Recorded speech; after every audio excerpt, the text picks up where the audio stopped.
반갑습니다.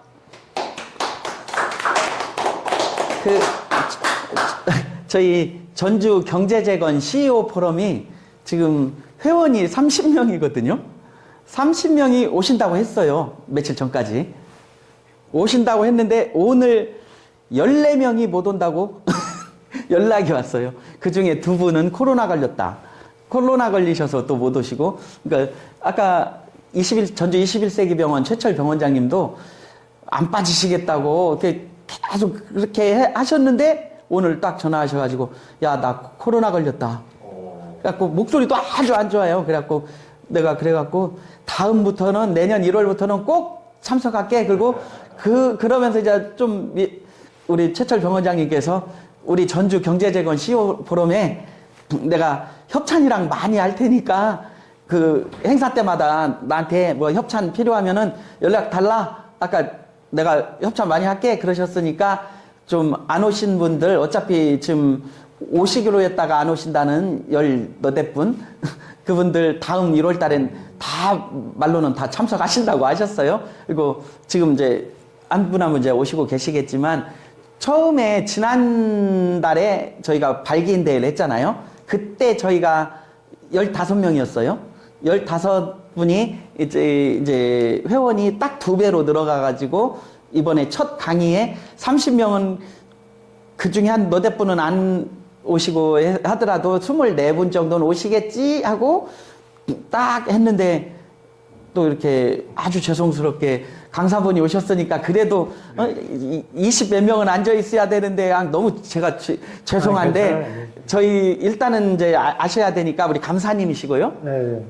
아니 그러니까 교육위원회 의장님이시고 뒤에 계신 분은 이제 사무처장님, 그다음에 우리 예술위원회 위원장님 이렇게 지금 오셨는데 나머지도 위원회들이 쭉 있는데 아직 지금 어떤 지금 통신위원장은 아버님이 폐렴 걸리셔가지고 너무 죄송하다고 막 다음 달에 꼭 온다고 이렇게 하고 하는데 이번에 30명이라 저희가 조금 제대로 잘 돌아가고 하려면 한 70분 정도는 어느 정도 딱 해야 되겠더라고. 왜냐면은 원래는 30명이 한 분도 안 빠져가면서 쭉 가면 좋은데 오늘 같은 일이 또 생기니까 그분들도 또 각자 바쁘시고 우리 감사님이 김한수 변호사가 감사인데 그 김한수 변호사 같은 경우에 그래. 김한수 변호사도 오늘 법원에서 일 있다고 이번 달은 또 참석 못 한다고 감사인데도 본인이 이제 못 온다고 할 정도의 일들이 많으니 저희가 또 위원장님들, 의장님도 계시고 하니까 우리 김경남 PD 같은 경우에도 자기가 홍보위원장인데 오늘 서울에서 못 내려왔어요. 근데 이제 아예 제가 이사를 오라고 했거든요. 서울에서 전주로.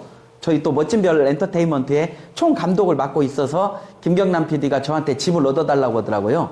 이제 전주로 아예 내려오겠다고. 지금 서울에서 왔다 갔다 하니까 본인도 힘들고 저희도 막 회의하려고 하는데 우리 멋진별 엔터테인먼트의 총 감독인데도 회의가 잘 안 되는 수가 있으니까 아예 본인이 내려온다고 하니까 그때부터는 이제 저희가 조금 더 전주 경제재건 CEO 포럼도 더 활성화시키면서 저희가 회의 잘 해가지고 위원장님들은 이제 부위원장님들을 한 분씩 잘 컨택을 하셔가지고 이렇게 같이 쭉 가다 보면은 오늘 같은 경우에도 이제 의원님들 몇 분 돌고 그 남관우 시의회 의장님께서도 오고 싶었는데 오늘 사실은 지금 좀 불편한 일이 있잖아요.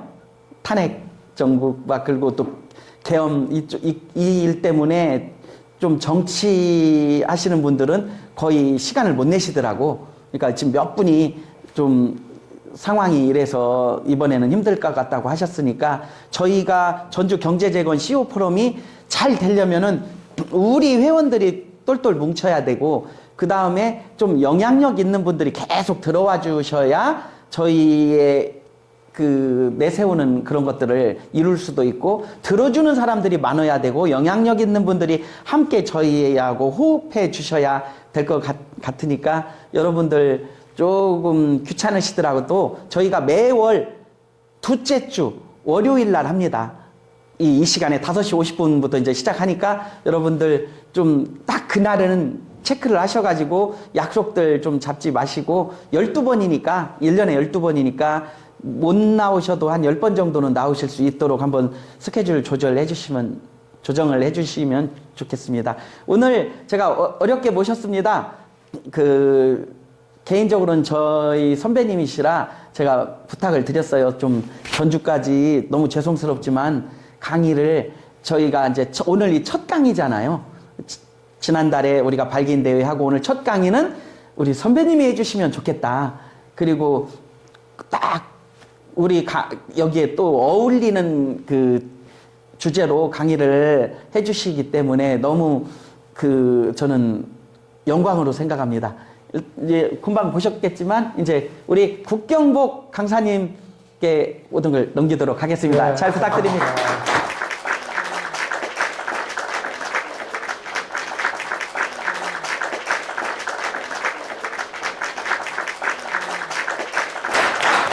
아직 인원이 다 차지는 않았지만 시간이 됐기 때문에 바로 시작하도록 할게요. 제 경력은 아까 봤으니까 생략하도록 하겠습니다. 저 뒤에 저하고 아주 가까운 친구가 와 있는데 KBS 국장하고 뜻한 바가 있어서 고향에 내려와 가지고 요즘은 고향 발전을 위해서 칼럼도 쓰고 굉장히 노력을 많이 하니까 우리 이충구 국장님도 잠깐 일어나서 인사만 좀 드리시지.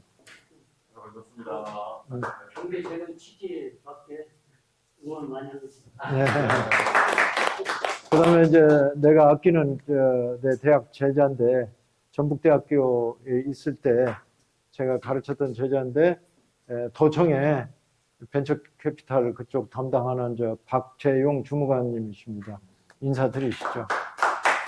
오늘 바쁜데도 제가 온다고 하니까 일부러 자리를 냈습니다. 두 가지 파트로 나눠서 했어요. 우리 도의 경제 발전하고 특히 이제 우리 박재용 주무관님께서 좀 들었으면 좋겠다 해서 조금 더 기다렸어요. 양해해 주시고 그다음에 이제 제가 원래 꿈 공부했다는 거는 아까 말씀드렸으니까 생략하고 기업인들의 성공과 좌절에 관한 꿈에 대해서 간략하게 설명을 드리고 제 경력은 아까 말씀드렸고요. 우리 티브가설이라는 게 있습니다. 경제학에서 티브라는 학자가 한 얘기인데 우리가 과연 어디 살 건가? 우리 회장님은 어디 살 건가 하면 어떻게 결정하시겠어요? 지금 어디 살 건가? 만약에 이제 20대다 그러면은 어디에 살 건가 결정하면 제일 중요한 요소가 뭐라고 생각해요? 제가 선택할 수 있는 게 있다면 좀 뭐랄까 많은 거를 접할 수 있는 있었으면 지금 제가 20대라면 그렇게 할 것 같아요. 시간이 없으니까 바로 말씀을 드리겠습니다. 티브라는 학자는 뭐라고 그랬냐면은 우리가 자유민주주의 시스템에 살고 있잖아요. 그러니까 거주 이전의 자유가 있잖아요. 그 제일 중요한 것이 뭐냐면 일자리예요. 전라북도가 발전하려면 일자리가 있어야 합니다. 제가 고등학교 때 우리 교장 선생님이 늘 하시는 말씀이 250만 도민 여러분 그랬거든요. 근데 최근에 180만 명이 빠졌어요. 그때 250만 있을 때요. 우리나라 전체 인구가요. 지금 우리가 5,100만이잖아요. 3천만 조금 넘었어요. 얼마나 많은 인원들이 빠져나간 겁니까? 첫 번째가 일자리고요. 두 번째는 이제 우리나라 사람들은 학교를 중시해요. 그 다음에 이제 우리 위원장님처럼 다양한 접촉의 기회, 그 기회가 많은 데가 어딘지 잘 아시죠? 수도권이란 말이죠. 그래서 지난번에 전라북도 도지사께서 11월 달에 인터뷰하는 거 보니까 전라북도 도민들이 8천에서 10,000명이 매년 빠져나간대요. 그리고 한 5,000명이 귀농하기 위해서 유입한대요. 그러니까 젊은 사람들이 이렇게 많이 나오고 나이 드신 분들이 오니까 그리고 이대로 된다 하더라도 한 3,000명에서 5,000명은 매년 빠져나간다는 얘기예요. 이 핵심 뭐냐면은 제대로 된 일자리가 없기 때문에 그렇다는 말씀을 드립니다. 과연 정부란 무엇인가? 이제 원론적이니까 짧게 설명을 드리면은 우리는 뭡니까? 민주공화국 시스템에 살지 않나요? 그 정부라는 것은 입법, 사법, 행정, 입법, 행정, 사법을 다 포괄하는 광의의 정부를 말합니다. 이 정부는요, 세 개의 결정적인 권한을 갖고 있어요. 첫째는 재정권을 갖고 있습니다. 지금 아직 국회에서 예산안이 통과가 안 됐는데 조세를 무상 강제로 징수를 하고 그걸 국민을 복지라든가 경제 발전을 위해서 배분할 수 있는 권한을 대통령하고 국회가 갖고 있는 거예요. 두 번째는 금융권입니다. 대한민국 정부만이 화폐를 독점적으로 한국은행을 통해서 발행할 수 있는 권한을 갖고 있습니다. 셋째는 규제권이에요. 이 규제권은 개인과 기업한테 이러이런 건 하지 마라 라고 특히 예를 들자면 환경 규제라든가 이런 규제 사업하신 분들 잘 알 거예요. 규제가 굉장히 복잡하고 이 규제가 너무 과도해가지고 발전을 못하고 이런 문제가 있다. 근데 이제 지방정부 차원으로 내려오면은 금융권은 정부가 지방정부한테 전북자치도한테는 안 줬는데 재정권하고 규제권은 상당히 위임해 줬습니다. 대한민국 GDP 규모를 보면요.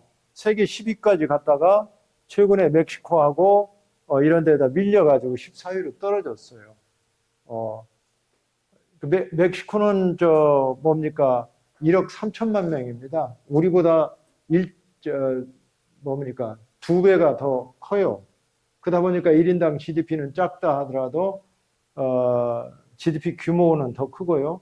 최근에는 인도가 이렇게 떠가지고 일본하고 이제 뒤집어진다는 거 아닙니까? 곧 중국하고 중국이 미국의 한 75%까지 따라잡았다가 GDP를 그때부터 미국이 견제하기 시작을 하게 되고 그래가지고 G2가 지금 박터지게 싸우고 있는 이유가 그겁니다. 세계 패권 국가는 절대로 2등이 자기한테 못 올라오게 하거든요. 첫째는 어떻게 해가지고 막았냐면은 일본이 따라오니까 일본을 막아버렸어요. 그 일본이 잃어버린 30년 오는 결정적인 80년대 초반에. 두 번째는 소련하고 군비 경쟁해서 소련 망하게 만드는 거예요. 세 번째는 중국이 따라오니까 지금 중국하고 패권 전쟁을 하는데 자칫 잘못하면 우리는 고래 싸움에 등 터지는 일이 없도록 우리가 현명하게 대처를 해야 한다 말씀드리고요.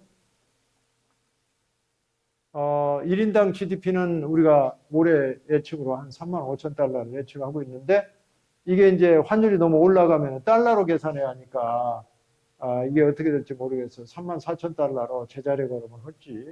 지금 이제 1,200원 하던 게 지금 1,400원 넘고 있잖아요. 1달러에. 이게 변수고 일본하고 한국은 뒤집어졌어요. 일본 가면은요. 한국보다 물가가 더 쌉니다. 물론 이제 지하철이라든가 이런 건 우리가 훨씬 비싸지만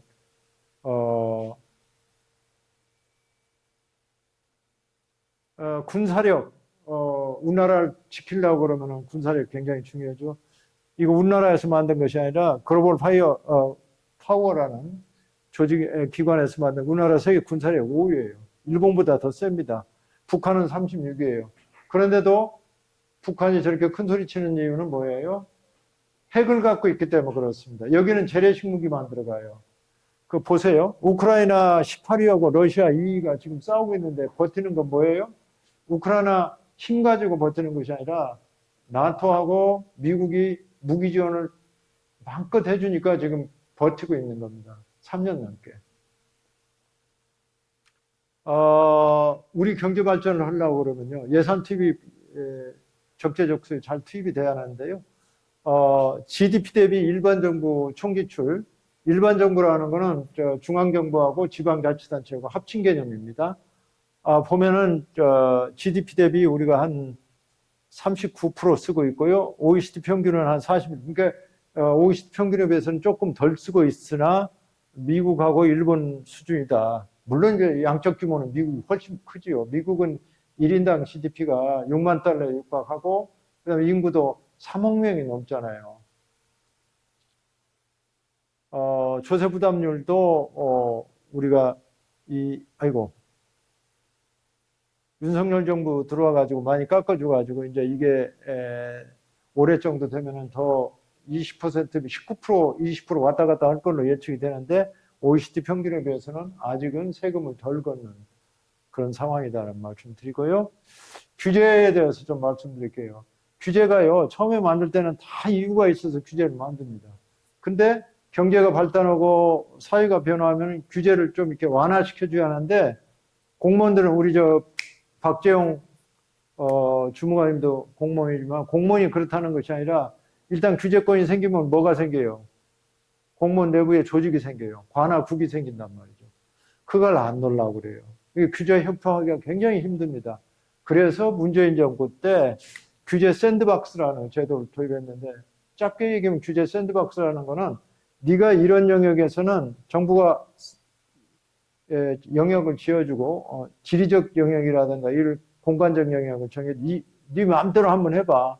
이게 상품으로 시장에서 판매가 가능하도록. 그래서 규제 혁신 3종 세트를 우리가 문재인 정부 때 만들었어요. 근데 이 세 가지는, 하나는 신속 확인하는데, 우리 대표님이 신상품을 만들었는데 이게 환경 규제에 걸릴지 않을지 몰라서 환경부에다가 질의를 했단 말이죠. 그래서 30일 이내에 회시를 안 해주면 그냥 시장 출시해도 돼요. 두 번째는요, 법에는 그게 없어. 그러면 정부가, 환경부가, 안전성 확보를 조건으로 해가지고 허가를 해주고, 임시 허가를 해주고, 그 다음에 자기네가 법령을 개정을 해요. 시행령이라든지 법률이든지. 그래가지고 이제 제품을 쓸 수 있더라고요. 이게 실증 특례. 전라북도도 이 실증 특례 제도가 많이 있는데요. 이거는 안정성이 불확실해. 예를 들어서 우리 드론 같은 거에 대해서 막 날릴 수 있고 그런 데 있잖아요. 박 주무관님, 전라북도에도 새만금이나 이런 데 자율주행차 왔다 갔다 하고 그렇습니까? 네? 그 단계까지는. 세종시는 그게 왔다 갔다 해요. 세종시는 규제 이게 실증 특례로 해가지고 안전성이 불확실하거든요. 가다가 사람 칠 수도 있잖아요.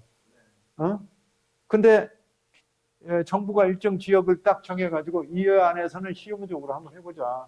이걸 제일 잘하고 있는 데가 어디냐면 중국이에요. 중국은 인권이 보장이 안 되잖아요. 그래서 중국이요, 자율주행차 1단계, 2단계, 3단계, 4단계 있는데 4단계는 사람 없이 다니는데 거기야 인권이 좀 약하니까 가다가 사람 치고 그러더라도 이 사람들이 데이터를 먹으려고 실증 특례를 해가지고 자율주행 수준이요, 제일로 높은 데가 중국이에요. 자율주행 자동차가 나온다고 그러면 미국은 중국 나오는데, 왜 그러냐면 테슬라가 중국에 공장이 있는데 중국에서 규제를 해버리려고 하니까 테슬라 회장 있잖아요. 이번에 트럼프 대통령 도와가지고 그 한 회장, 그 사람이 중국에 달라가지고 딴 얘기 안 했어요. 시진핑 주석한테. 우리 데이터는 계속 수집할 수 있도록 해달라. 데이터가 AI 시대에 있어서는 그게 소위 말해서 에너지고 그게 석유고 그렇습니다. 데이터가 굉장히 중요해요. 시간이 없으니까 넘어갈게요. 전라북도 인구 수가요, 아까 얘기했지만 180만이 불행하게도 깨졌어요. 전체 인구의 우리나라 전체 인구 3.4%밖에 안 되고요. 아까도 얘기했지만 제가 고등학교 때 250만 이렇게 줄었어요. 서울, 인천, 경기를 합치면요, 우리나라 전체 인구가 50% 수도권의 밀집에서 살고 있어요. 그래서 정부에서 수도권 공장 총량제를 만들어가지고 지방에다가 가면은 법인세, 소득세 많이 깎아주고 여러 가지 규제도 해제권도 주고, 그래가지고 제일로 혜택을 많이 본 데가 어디겠어요, 선생님들? 충청남도, 충청북도, 강원도. 그러니까 수도권에 아주 인접했는데 충청남도가 혜택을 굉장히 많이 보고 있어요. 전라북도는 조금 멀은데, 결론부터 말씀드리면은 새만금 특구가 생겨가지고 그나마 조금 희망이 보인다. 우리 아까 의장님도 유튜브 봤는데 여러 가지 좀 비관적으로 얘기하시는데 그거 맞아요. 팩트는 맞는데 우리가 그렇다고 해서 여기서 주저앉을 수는 없잖아요. 그 다음에 1인당 지역 총생산을 보면은요, 전라북도가 2.7%, 1년 동안은요, 우리가 생산하는 것을 화폐 가치로 쭉 계산해보면 우리가 뭡니까 58조 원 생산하고 있는데 전체 우리나라 GDP의 2.7%밖에 안 돼요. 그다음에 이제 돈을 얼마나 쓰느냐. 도하고 시하고 다 합쳐가지고 우리가 한 16조 조금 넘겠습니다. 도 1년 예산이 얼마나 돼요, 우리 박 주무관님? 예. 다 합쳐서. 제가 생각할 때는 한 8조 정도 왔다 갔다 할 거예요. 예, 맞아요. 그렇게 될 거예요. 이게 시까지 다, 군까지 다 합치면 한 16조 되는데 이게 이제 전체의 한 5.3% 쓴다는 말씀 드리고요. 전라북도 기본 현황은 이렇습니다. 전국 국토의 8.4%를 차지하고 있는데도 우리가 177만 명, 3.4%밖에 차지하고 있지 않다. 그만큼 전라북도 사시는 분들이 많이 빠져나와가지고 그렇다는 말씀 드리고요. 1인당 지역 내 총생산을 보면은요, 전북이 1년 동안에 1인당 평균 내면은요, 한 3천만 원 조금 더 됩니다. 1인당 GRDP라고 그러는데 국가 차원에서 보면 1인당 총생산 GDP하고 같은 개념이에요. 그런데요, 전남, 경북 이런 데 보세요. 다 우리보다 높잖아요. 물론 이제 부산이나 대구나 광역시는 빼합니다. 우리 그 경우가 다르니까. 울산이 항상 1등을 차지하고 있었어요. 거기가 공장이 엄청 많잖아요. 제가 이런 말씀 드리고 싶어요. 제조업은 그 나라의 허리입니다. 제조업이 튼튼해야 잘 사는데 우리 전라북도가 제조업이 생각보다는 그렇게 많지가 않아요. 허리가 튼튼해야 거기를 통해 가지고 여러 가지 서비스업이라든가 IT 발전에도 굉장히 유리하거든요. 세계에서요, 전체 GDP 규모로서 제조업 비중이 26%, 27% 되는 나라는 세계 딱 4나라밖에 없어요. 독일, 일본, 대한민국, 최근에 중국. 제조업 강국이에요. 이걸 놓치면 안 돼요. 이 허리를. 그래서 우리 박재용 주무관님께서도 또 여기 계신 분들한테도 제조업의 중요성을 꼭 인식해 줬으면 좋겠다. 보니까 아까 우리 박재용 주무관님이 얘기했듯이 9조 8천억 원 되네요. 전체적으로. 사회복지를 제일 많이 쓰는데요. 한 36%, 37% 쓰는데 이거는 어르신들 수가 늘어나고 그다음에 애기들 양육비가 많이 들어가기 때문에 이건 시대적 추세예요. 어쩔 수 없어요. 자치단체 내가 좀 안타깝게 생각하는 것이 과학기술 전라북도 예산이 0.16%밖에 안 돼. 이쪽에다 돈 좀 더 배정을 했으면 좋겠다는 생각이 들어요. 그다음에 이제 전라북도가 김관영 지사님 맞죠? 성함이? 예. 김 지사님 오셔가지고 미래 성장 기업을 유치를 하겠다. 그리고 기업 유치하고 한 기업의 한 공무원 전담 운영계를 지금 시행하고 있는 걸로 있고 현장에서 규제를 발굴해가지고 계산하게 해주겠다. 그다음에 미래 산업 생태계를 대전화해가지고 전북 경제를 혁신시키겠다. 새만금 글로벌 경쟁력을 강화를 하겠다. 그다음에 자율과 상생으로 고도의 자치권을 강화하겠다. 새만금이요. 이게 이제 새만금 특별법이 있잖아요. 이게 이제 좋은 것이 이겁니다. 전라북도하고 새만금하고 차이가 있어요.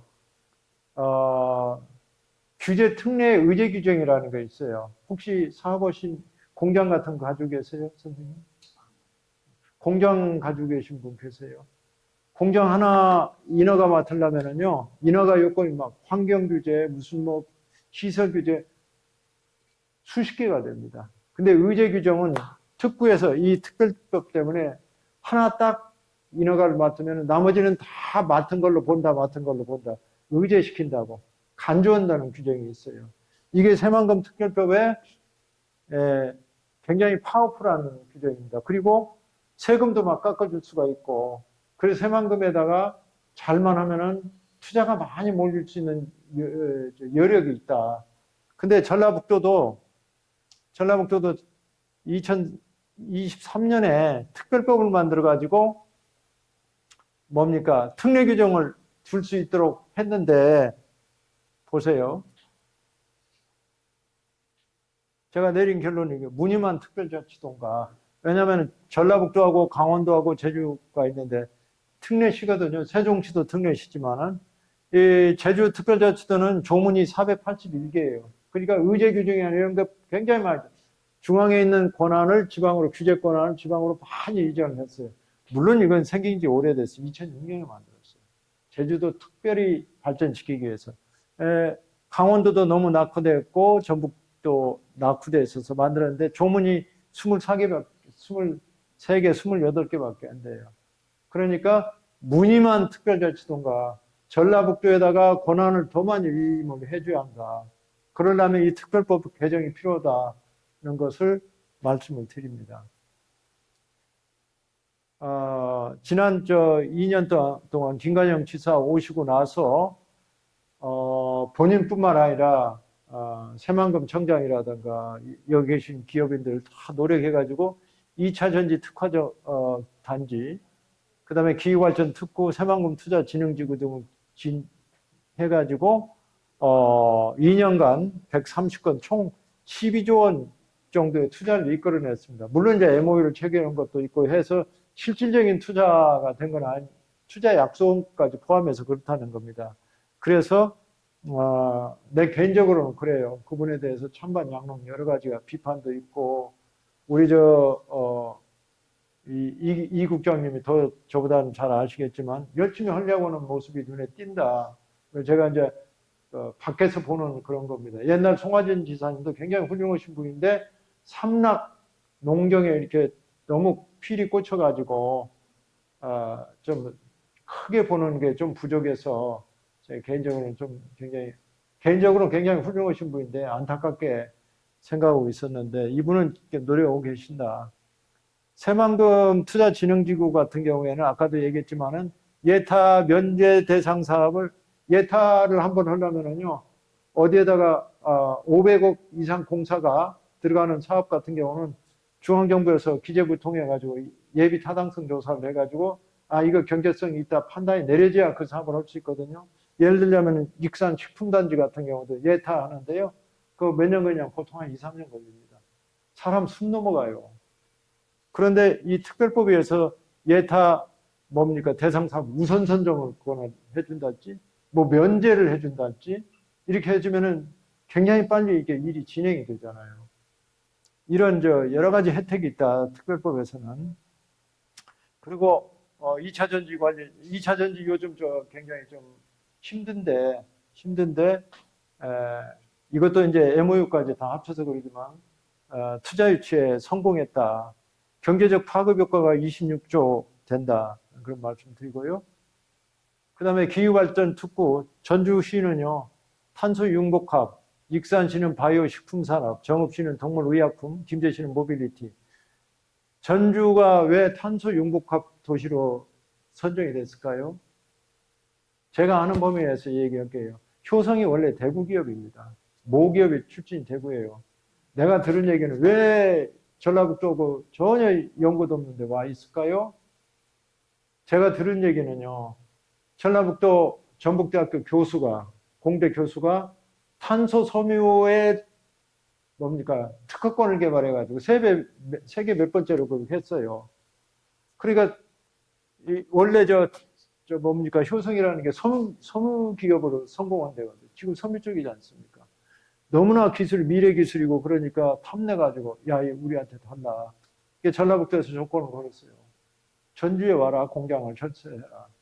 그러면은 당신한테 특허권을 이용할 수 있는 권한을 주겠다 해가지고 이 효성이 전주에 있잖아요 공장이. 알고 계시죠? 한국모험이 하나 오니까 그 밑에 부수적으로 벌어먹고 사는 중소기업들 얼마나 따라와요. 아마 전주시의 발전을 위해서는 이걸 이제 딥테크라고 해요. 깊은 테크놀로지 직역을 하면은 그런 것을 유치를 해야 합니다. 또 그런 쪽으로 도와주셔야 돼요, 여러분들. 우리 미래 먹거리 유명한 게임 체인저라고 그러잖아요. 세상을 확 바꿀 수 있는 기업들이, 기술들이요. 세계적인 기관에서 이걸 1에서 10가지를 뽑았는데, 여기다가 양자 컴퓨터 하나 더 보탰어요. 우리 전라북도는요, 바이오고 재생에너지 등등 해서 앞으로 먹고 살겠다고 그래서 이쪽에 투자를 많이 하고 기업 유치도 많이 해요. 그러나 제가 볼 때는 우리 박 주무관님께서 좀 더 관심을 가져야 할 인공지능 기업하고 로봇 기업, 이거는요, 모든 제조업이나 모든 서비스업에 기본적으로 장착되는 거예요. 그러니까 인공지능이나 로봇 쪽은요, 무조건 유치해야 돼요. 무조건. 그리고 여기서 제대로 된 기업을 유치해가지고 전주나 전라북도에 이게 장착이 된다고 그러면은 제2의 탄소 섬유 특구 같은 것이 또 생기는 거예요. 그런데 죄송하지만요, 인공지능하고 로봇은요, 서울, 경기, 수도권에 다 모여 있어요. 그 다음에 이 양자 컴퓨터도요, 이것도 어마무시하게 성장률도 높고, 여러분들 아이온큐라고 한번 찍어보세요. 주식 가격이 팍 한 걸로 연평균 30% 이상. 양자 컴퓨터는요, 개발을 못 하는 줄 알았어요. 이 양자 현상이 너무나 어렵기 때문에. 미국 IBM에서 그걸 개발해가지고 연세대학교에서 그걸 이번에 샀잖아요. 몇천억 가지고 샀는지 돈은 얘기를 하더라고요. 송도에 연세대학교 그 의대가 있거든요. 거기다 그걸 장착했는데요. 예를 들어서 무슨 바이오 의약품 같은 거 개발을 하려면요, 박사들 5천 명이 들어붙어가지고 몇 년을 연구를 해야 돼요. 근데 이 양자 컴퓨터를 하면요, 단백질 구조를 거기다 딱 입력해가지고 그냥 거기에서 시험 연구를 할 수 있어요. 얼마나 많은 짧은 기간 동안에 그걸 할 수 있습니까? 우리나라가요, 바이오 제품, 신약을 개발하는데요, 못해요, 우리나라. 바이오라든가, 스위스라든가, 미국이 그쪽을 세계 시장 꽉 잡고 있거든요. 근데 우리나라는 뭘 잡고 있느냐?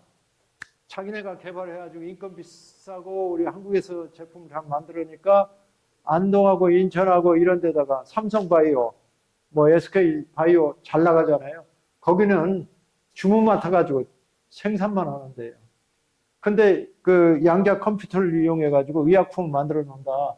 그러면 돈 엄청 벌 수 있는, 이 양자 컴퓨터, 우리나라 기업들이, 양자 컴퓨터의 젊은 기업들이 진출하고 있어요.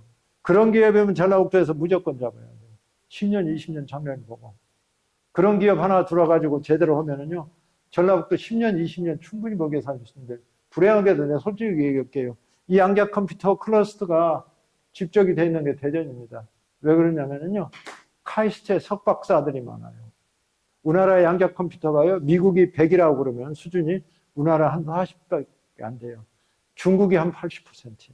미중이 꽉 잡고 있어요. 양자 분야는. 이게 미래의 엄청난 먹거리입니다. 다시 한번 정리해서 말씀드릴게요. 인공지능하고 로봇하고 양자 컴퓨터 회사가 있다.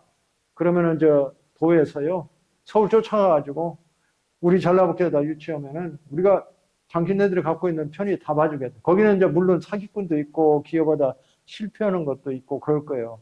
스타트업이 됐든 뭐가 됐든 10개 유치해가지고 한 개만 대박이 터져도 전라북도 20년, 30년 먹을까 생기니까 좀, 그래서 내가 파란색으로, 이거는 무조건 기본이다 말씀을 드리고요. 그 다음에 이제 우리 이 국장님이 국민연금 감사를 하셨어요. 그래서 이 국장님 굉장히 KBS 국장님이셨는데 국민연금 감사를 했는데 내일에 왔고 우리 고향에 왔고 꼭 하고 싶은 말이 뭐냐면요. 국민연금에 어마무시한 연금 관련 데이터가 있어요. 전주에 있지 않습니까? 전주. 그 다음에요, 또 제가 주목하는 것이, 물론 이제 여러 가지가 있습니다만은, 공사 많이 들어왔으면 한국국토정보공사. 여기에요, 3D로 있잖아요. 대한민국 지적에 관한 걸 다 갖고 있어요.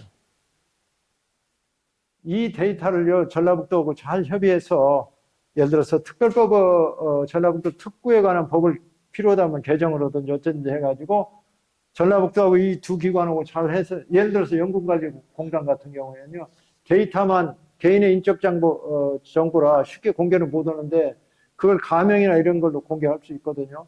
하면은요, 거기에 스타트업 기업들 많이 여출있어요. 이 사람들 새로운 국민 상품, 노후의 어르신들 어떻게 하면은 이게 뭡니까? 어르신들한테 새로운 금융 신상품을 할 것인지, 그 다음에 이게 한국국토정보공사도 이 데이터, 우리 이 국장님, 연금관리공단에서 우리 국민들 데이터 얼마나 갖고 있어요? 상상이 안 되죠.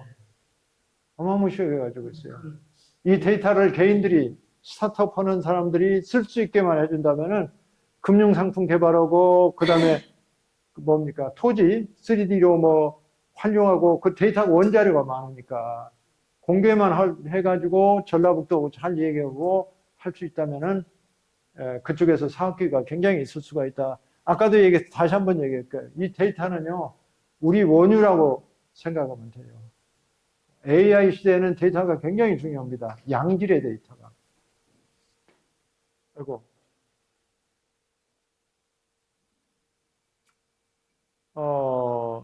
전라북도 전주가 상용차가 10대 중에 9대가 전라북도 전주에서 하는데, 사실 엄격하게 거기가 봉도인가요? 완주군. 전주 사업장 그러는데 사실은 완주고, 그래서 이거는 이제 내 개인적인 생각인데, 전주가 발전하려면요, 완주군이랑 통합해야 돼요. 중앙정부에서 통합했다 그러면은 몇십억, 100억인가 150억 그냥 기본으로 줘요. 왜냐하면 중앙정부 입장으로서는 여러 가지 비용이 절감이 되거든요. 그래서 어떻게든지 잘 설득해가지고 여러 선생님들 해가지고 완주에다가 페이버를 굉장히 많이 줘도 상관없어요. 너희들한테 통합만, 전주는 통합을 원하지요? 네. 완주가 싫어하잖아요. 그러니까 그 사람들한테 페이버를 줘야 돼요. 장기적으로는 이익이거든요. 단기적으로는 전주가 손해본다 하더라도 청주군하고 통합해가지고 중앙정부부터 혜택도 많이 받고 많이 발전하고 있잖아요. 이 얘기 하세요. 하신 말씀 있어요?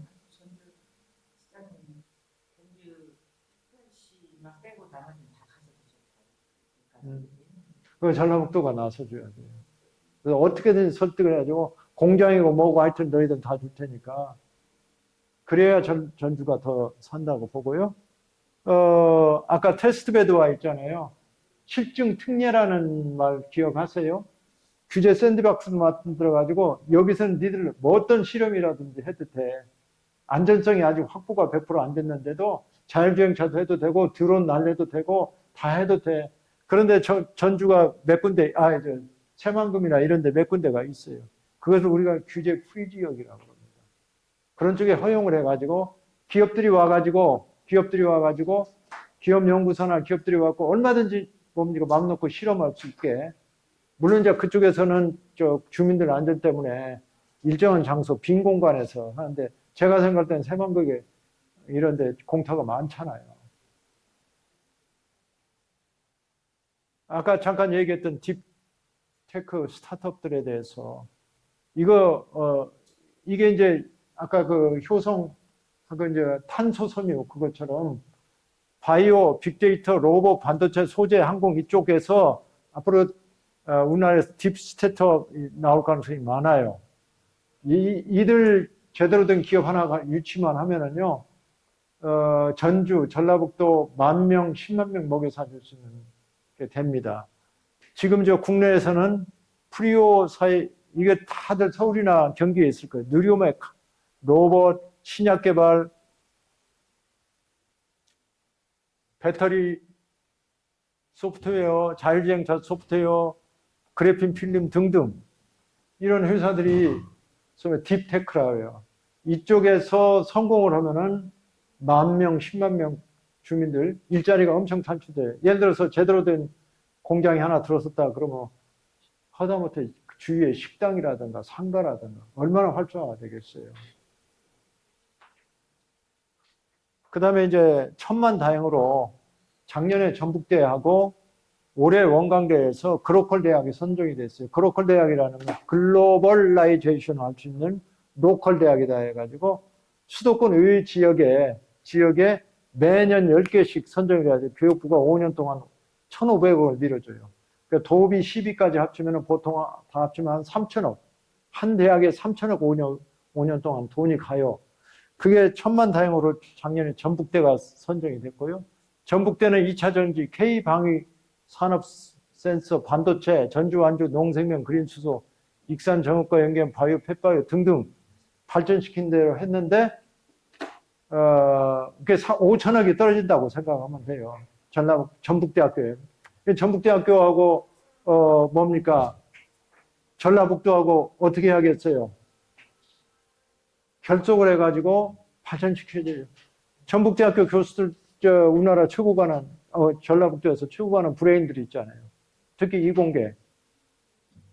원대는요, 원대는 한의대 있죠, 치대 있죠, 의대 있죠, 간호대 있죠, 농계 있죠. 그 다음에 식품산업이 또 있죠. 그 원광대는 이번에 뭘로 잡았냐면 그린 바이오, 그린 농생명 그런 쪽으로 해서 설득했어요. 그러니까 매년 10개씩 선정하거든요. 지방대학.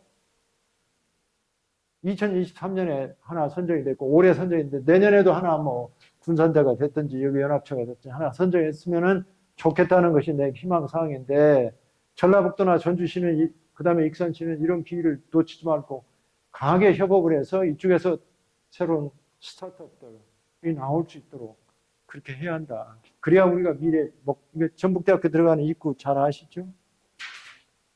옛날 총장님이 이게 돈 들여가지고 했는데 참 잘하신 것 같아요.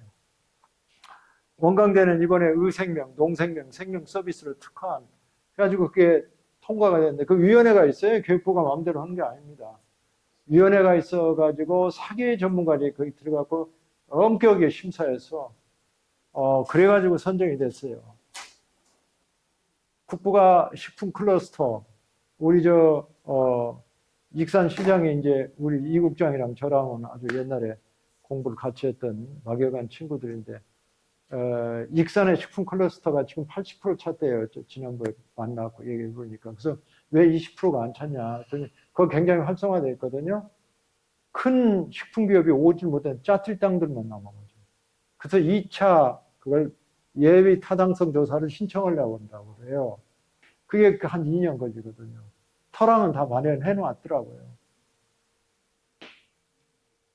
그래서 시도 하고 자치도 하고 시군하고 산업계하고 연구기관이 협약을 해가지고 이 절호의 찬스를 놓치지 말고 시너지 효과를 극대화했으면 좋겠다.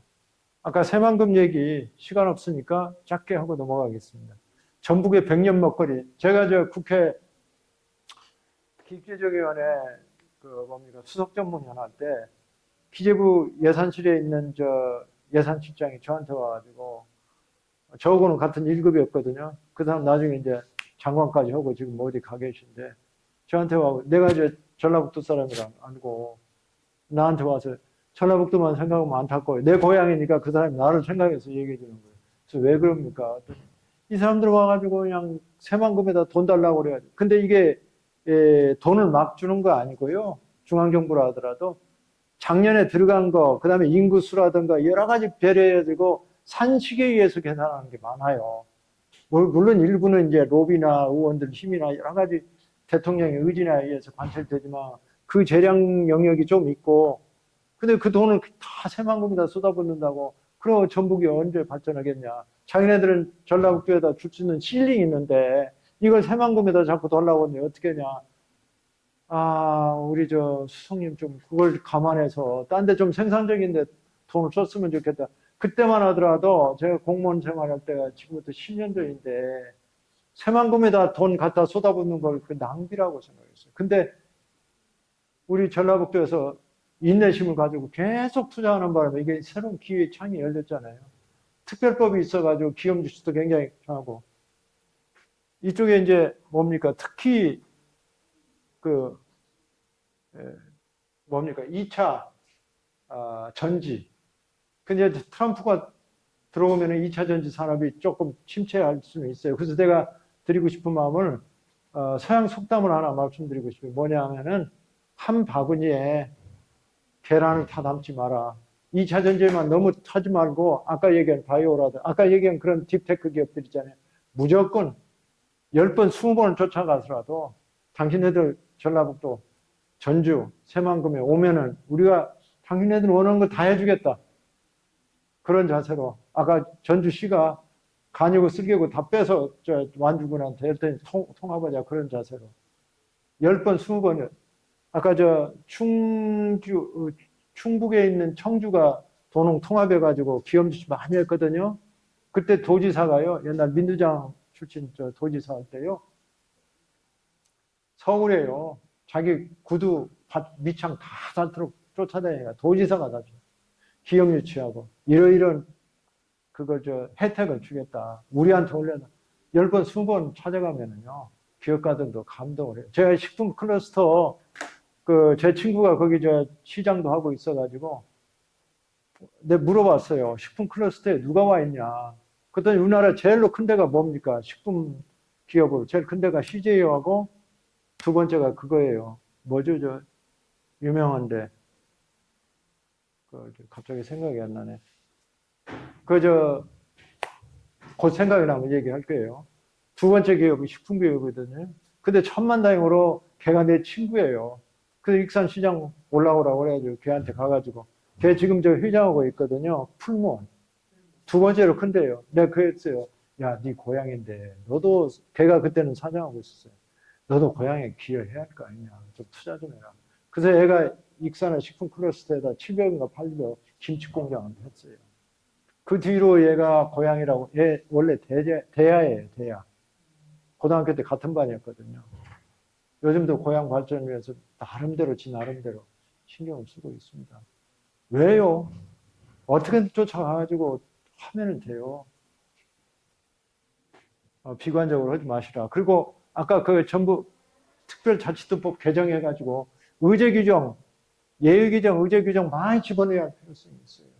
이게 많으면은 기업들이요, 3년 걸려서 허가가 나올 거, 환경 규제, 무슨 건축 규제, 소방 규제 엄청 많잖아요. 30몇 개 몇 가지를 하나만 허가를 받으면 나머지는 다 허가받은 걸로 본다라는 규정만 집어넣어 버리면은 6개월이면 끝나버려요. 그럼 어디로 가겠습니까? 그 기업이. 제일 힘들대요. 응? 기업이 좋아서 예. 허가를 제가 코로나 때 충청도에서 사업을 했거든요. 거기 전국에서 강원이는데 제일 힘든 곳이 전라북도. 이제 김관영 지사님 오셔가지고 많이 개선할 걸로 보는데 더 이렇게 좀 나중에 밥 먹으면서 우리 박재영 주무관이 좀 할 말이 많을 테니까 설명 좀 해줘. 시간? 아니요. 제가 솔직하게 얘기할게요. 젊은 사람들이 난방 한계선은 어디로 잡는지 아십니까? 나는 그 이하는 절대 안 내려가. 수원이에요. 젊은 애들은요. 서울서 사업하잖아요. 사업소가 강남에 있어야 합니다. 그리고 지하철역이 최소한도 500m 안에 지하철역이 있어야 애들 와요. 우선인력이에요.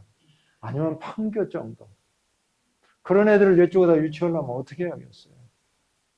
이쪽이 더 야간에 페이버가 있어야 하잖아요. 응? 전라북도에 저는 개인적으로 상산고등학교 요즘 많이 침체됐다고 하는데 홍성대 씨가 제 고등학교 선배거든요. 상산고등학교 나고 매년 50억씩 투자를 했어요.